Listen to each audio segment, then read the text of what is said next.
fidèles téléspectateurs, très heureuse de vous retrouver ce soir. C'est encore moi, Aminata Kamara. Bienvenue sur LMC TV 224 dans l'émission C'est quoi le projet?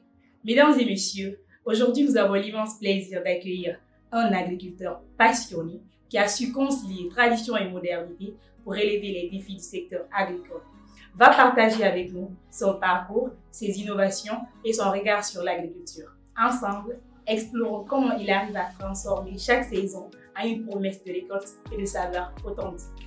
Alors soyez prêts, laissez-vous emporter par l'histoire de ce cultivateur engagé. Bonsoir monsieur. Bonsoir, vous allez bien? Vous allez bien, j'espère? Très bien. Super. Alors vous allez vous présenter aux téléspectateurs et nous parler de pourquoi vous avez choisi ce secteur. Bon, je réponds au nom de Moussa Kamara. Toutes m'appellent sur les réseaux sociaux par la Moussa Kamara. Je suis ingénieur agronome de profession et protection des végétaux comme métier. Et je suis titulaire d'un master professionnel en agriculture durable aussi, sortant de l'Institut supérieur agronomique et vétérinaire Walid Zisra Destin de Farana, comme vous le savez. C'est une institution en vocation agronomique. Et la passion qui m'amène vers l'agriculture, c'est mon père. Votre père? Ok. Parce que lui aussi, c'est un ingénieur agronome. Donc, pendant les vacances, au lieu que je partais pour les vacances dans les grandes villes comme Kankan, Farana, Jéricho ou Conakry ici, il me disait de rester à côté de lui. Parce qu'il y a les experts qui venaient pour les former en agriculture. Et lui ne s'est pas conduit la route. C'est moi qui étais son chauffeur. Partout où il avait besoin de partir, il faut que je l'accompagne. Et si je l'accompagne, il faut forcément que je suis la formation avec lui. Et la formation était en agriculture. Et à ce moment, je faisais le lycée. Et là, j'ai commencé à aimer les matières telles que l'entomologie, la phytopathologie, la malherbologie, et ainsi de suite. Donc disons, grâce à votre père, j'ai aimé l'agriculture. Et il m'a beaucoup initié dans l'agriculture aussi. Là, vous allez nous parler de quelques défis parce qu'il faut rappeler que dans chaque domaine, il y a forcément des difficultés à rencontrer. Et vous, c'est quoi vos difficultés? Bon, Dieu merci, la formation que j'ai suivie, ça m'a porté fruit. Les difficultés que j'ai rencontrées, c'est seulement la négociation des terrains. Comme vous le constatez, vers la basse-côte ici, c'est pas facile de négocier les terrains. Quand même. Là, les propriétaires ont beaucoup d'exigences. Tu peux louer un terrain maintenant, là, tu fais des aménagements, tout. 1 an, 2 ans. Quand tu commences à faire des exploits, des grandes récoltes, eh bien, on a besoin de notre terre, nous, si on peut mettre ce que tu fais là. Là, on te retire. Tu seras obligé de les rendre parce que ce n'est pas pour toi. Et on ne vous a pas rendu. Et quand tu te mets à acheter encore, c'est un peu plus cher. Pour nous, les débutants, donc, c'est pas facile. Maintenant, comment on fait avec les propriétaires? Voilà. Avec les propriétaires, on fait des négociations. Soit annuelles ou bien 2 ans, 3 ans, comme ça, des contrats, on signe ça légalement devant les autorités locales du village et voir même si c'est la police qui est à côté pour faire venir ça. Au cas où ils arrivent un jour à quitter et le contrat n'est pas encore abouti à terme. Mais est-ce que c'est rentable? Bien sûr. Bien, c'est juste que vous le faites parce que...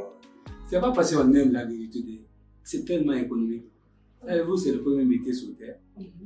L'agriculture, c'est le premier métier sur terre. Là, c'est très rentable, je vous l'assure. Surtout la pastèque. Nous sommes dans la pastèque pendant plusieurs années. Pourquoi on s'est juste lancé dans la pastèque? Le temps est très court. Juste 2 mois, 10 jours, c'est fini. Tu investis 5 millions. Dans 2 mois, 10 jours, tu as au moins 50 à 60 millions comme revenu. C'est avec la pastèque que vous avez débuté? Non, pas avec la pastèque. Les cultures maraîchères, en fait. Que ce soit la pastèque, la tomate, le piment, l'aubergine, ainsi de suite. Tout ce qui est maraîcher, nous le faisons. Alors, mesdames et messieurs, nous allons marquer une petite pause et revenir dans quelques instants.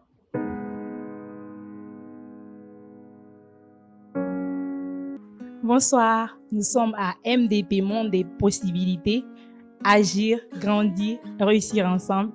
Alors, suivez-moi. Nous allons découvrir ce business group. Bonsoir. Bonsoir. Vous allez bien? Ça va très bien. Alors, vous allez nous faire découvrir ce business group.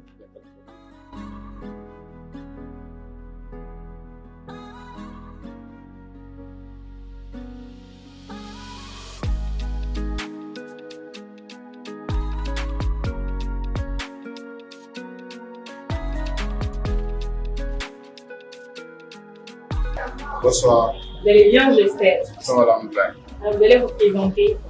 Alors moi c'est Fodé Kamara, à l'état civil, je suis coach et formateur en succès.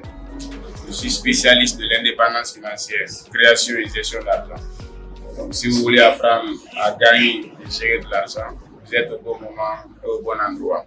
Moi, c'est Bangali Mamoudou Kamara. Je suis responsable de l'immobilier et nous évoluons dans beaucoup de domaines. La conception, la location et surtout l'installation des bâtiments. Nous évoluons vraiment dans beaucoup de domaines. Je suis Sarata Kondé, étudiante sortante. Je suis la comptable de la société, en même temps que la deuxième responsable de la production en pâtisserie. Moi, c'est Touré Mariam, diplômée en banque de finance. Je suis responsable commerciale en agro-business et formatrice en même temps en transformation agroalimentaire.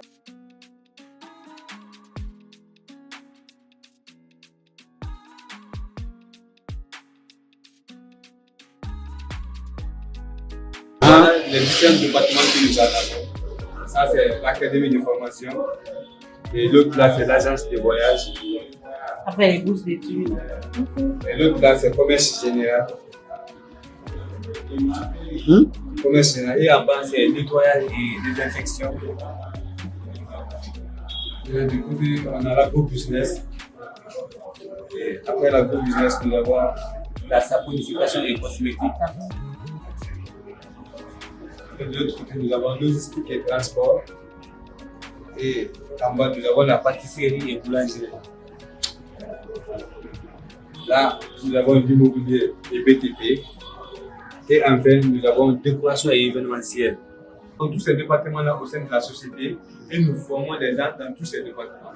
Que ce soit agro-business, immobilier, pâtisserie, événementiel, décoration, tout ça. Nous faisons ces formations-là ici. Dans un bon les clients sont très très satisfaits. Alors, mesdames et messieurs, nous revoilà encore avec monsieur Bala. Monsieur Bala. Ouais. Alors, vous allez nous parler de comment utilisez-vous les techniques agricoles spécifiques comme l'agriculture biologique, comme l'agriculture de conservation. Bon, ces agricultures-là que vous pensez, nous ne le faisons pas. Parce que ce sont des agricultures qui sont très très chères. Vous imaginez le prix des produits sur le marché, bien sûr. Les ingrédients nécessaires pour faire une agriculture biologique est plus cher que des cultures chimiques. C'est pourquoi nous ne le faisons pas. Pourquoi? Quand tu compares deux produits sur le marché, l'un biologique et l'autre chimique, tu dis au produit chimique 10 000 francs et tu dis au produit biologique 20 000 francs. Ils ont la même qualité. Les gens vont dire, mais qui est faux? Les produits sont de même qualité. 10 000. Ils préfèrent prendre pour 10 000 et s'en aller. Et sachant que le contenu de 20 000 n'est pas égal à ceux de l'autre. Voilà. Donc, quand tu l'utilises, tu vas dépenser et tu ne vas rien gagner. C'est pourquoi nous ne l'appliquons pas. Mais pour les consommations personnelles, nous le faisons. Même chez nous, à la maison. Des tomates, des aubergines, tout ce que nous faisons, on les fait dans les petits pots là-bas. Il y a le même un pot dans mon bureau ici, de curcuma que j'ai mis et je développe avec moi à la maison, sans mettre de l'engrais ni rien. Alors, monsieur Bala, quel conseil donneriez-vous aux jeunes qui veulent vraiment se lancer dans l'agriculture, qui veulent être comme vous, s'il le faut? Le conseil que moi je peux donner, c'est d'apprendre. Apprendre. C'est nous les agriculteurs. Chaque année, il y a des innovations. Chaque année, il y a des innovations dans l'agriculture. Parce qu'on sait que sans l'agriculture, pas de vie. On peut tuer tous les médecins de l'agriculture. D'autres ne vont pas tomber malades. Mais quand tu tues les agronomes, il n'y a pas de culture. C'est vrai la vie. Non. Parce que même les animaux que nous allons manger, c'est les plantes là qui vont manger. se faire inonder. Et s'il n'y a plus de plantes, tout sera donc c'est de l'aider, de se former, d'apprendre les nouvelles techniques et aller donner ça aux paysans, de développer ça. Et pour les profanes, c'est de les juste dire, les orienter vers mesdames et messieurs, pour clore cette émission, nous tenons à saluer le courage et la persévérance de notre invité, un agriculteur qui, malgré les défis, a su maintenir la tradition agricole. Grâce à des personnes comme lui, nous sommes rappelés à respecter les personnes qui nourrissent nos communautés. Et merci pour votre engagement, pour votre dévouement. Merci également à tous ceux qui, comme vous, qui évoluent dans sa passion, également le travail acharné, un moteur de vie. Sans oublier, merci à nos sponsors qui ne cessent de nous accompagner. Également, l'équipe technique pour la réalisation de cette belle émission. Surtout, nos fidèles téléspectateurs qui nous suivent de près ou de loin. LMC est là pour vous servir. Merci et à très bientôt.